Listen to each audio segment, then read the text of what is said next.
Japan সফরে যাচ্ছেন। এটা খুবই আমাদের জন্য ইম্পর্টেন্ট একটা ভিজিট। উনি সেখানে নিকেই ফোরাম আছে, যেখানে এশিয়ার টপ লিডাররা আসেন, সেখানে এক ধরনের কনক্লেভ হয়, সেখানে উনি কথা বলবেন। এবং জাপানি প্রাইম মিনিস্টার শিগেরু ইসাবার সাথে ওনার বায়োলেটারাল মিটিং আছে, এবং সেই মিটিংটা আমরা খুবই ইম্পর্টেন্ট একটা মিটিং বাংলাদেশের কনটেক্সটে। এই মিটিংয়ের পর এছাড়াও অনেকগুলো উনি সিনিয়র জাপানিজ পলিটিশিয়ান অফিসিয়ালস তাদের সাথে কথা বলবেন। জাইকা এবং জেট্রো, আপনারা জানেন এটা খুবই জাপানের খুবই ইম্পর্টেন্ট ডেভেলপমেন্ট এজেন্সি, তাদের যে প্রধানদের সাথে হবে। এবং এছাড়া উনি দুইটা খুবই ইম্পর্টেন্ট সেমিনারে অ্যাটেন্ড করবেন, ওইখানে কথা বলবেন। একটা হচ্ছে যে হিউম্যান রিসোর্সের উপরে একটা সেমিনার হবে, সেটার উপরে পুরোটাই ফোকাস হচ্ছে যে জাপানে কিভাবে বাংলাদেশি ম্যান পাওয়ার আরও স্কিল ম্যান পাওয়ার পাঠানো যায়।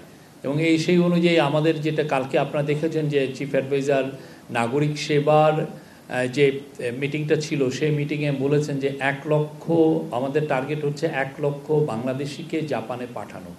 কিন্তু সেইটা কিভাবে পাঠানো হবে এবং এটা কত দ্রুত পাঠানো যায়, এটার জন্য তাদের সাথে কথা হবে। এটা নিয়ে অনেক এই ক্ষেত্রে আমাদের যে কোথায় কোথায় সমস্যা আছে সেগুলো কিভাবে খুব দ্রুত দূরীভূত করা যায়, এবং আমরা কিভাবে এই জনগোষ্ঠী 1 লক্ষ লোককে আপাতত বা তারপরে আরও বেশি লোককে খুব দ্রুত পাঠানো যায়।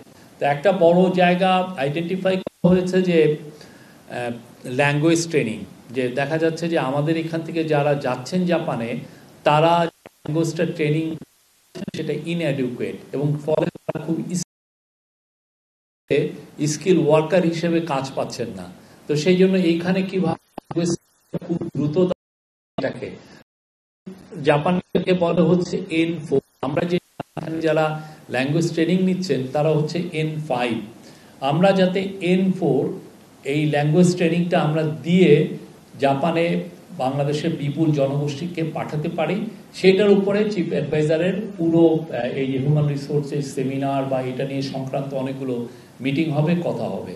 এটা খুবই মানে এটা একটা ওনার প্রায়োরিটি এরিয়া। এই জায়গাটা উনি স্ট্রেস দিয়েছেন যে এই জায়গাটা এক্সপ্লোর করা এবং কীভাবে। এবং অনেক ক্ষেত্রে দেখা যাচ্ছে যে এইরকম এটার জন্য উনি একটা অলরেডি টাস্ক ফোর্স করেছেন, এই টাস্ক ফোর্সটা কাজ করছে। এবং সেক্ষেত্রে একটা জিনিস আইডেন্টিফাই করা হয়েছে যে আমাদের জাপানিজ ল্যাঙ্গুয়েজ ট্রেনার অত বেশি নাই, যে হঠাৎ করে আমি যে স্কেলটা বাড়াবো, যে খুব দ্রুত 1 লক্ষ লোককে ল্যাঙ্গুয়েজ ট্রেনিং দিয়ে যে পাঠানো, এই ট্রেনার আমাদের নাই। তো ট্রেনার কি বাইরের থেকে আনা লাগবে কিনা, বা জাপান আরও ট্রেনার পাঠাবে কিনা, বা আমাদের আশেপাশের দেশ কিছুটা আমরা দেখেছি যে নেপালে বেশ কিছু ভালো ট্রেনার আছে, তো আশেপাশের দেশ থেকে আমরা আনবো কিনা, বা এটাকে কিভাবে স্কেল আপ করা যায়, সেই বিষয়টা ওনার আজ এই ট্যুরে খুবই বড় রকমের এমফাসিস পাবে। আর একটা সেকেন্ড সেমিনার হচ্ছে ইনভেস্টমেন্ট। জাপানের সাথে আপনারা জানেন জাপানিজ ইনভেস্টররা বাংলাদেশের ব্যাপারে খুবই ইন্টারেস্টেড, বাংলাদেশে ইনভেস্টমেন্টের ব্যাপারে।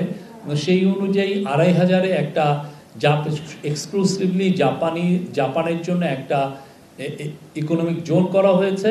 সেই ইকোনমিক জোনে যাতে আরও বেশি জাপানিজ ইনভেস্টর আসেন এবং তাদের জন্য কি কি ফ্যাসিলিটি দেওয়া যায় সেটার উপরে উনি কথাবার্তা বলবেন। ওই যেই সেমিনারটা হবে সেখানে আমরা আশা করছি 300-র মতো জাপানিজ ইনভেস্টর থাকবে, তাদের উদ্দেশ্যে প্রফেসর ইউনূস কথা বলবেন। এবং অনেক ক্ষেত্রে কারোর সাথে আরও বেশি আমরা এক্সটেন্সিভ মিটিং হওয়ার সম্ভাবনা আছে।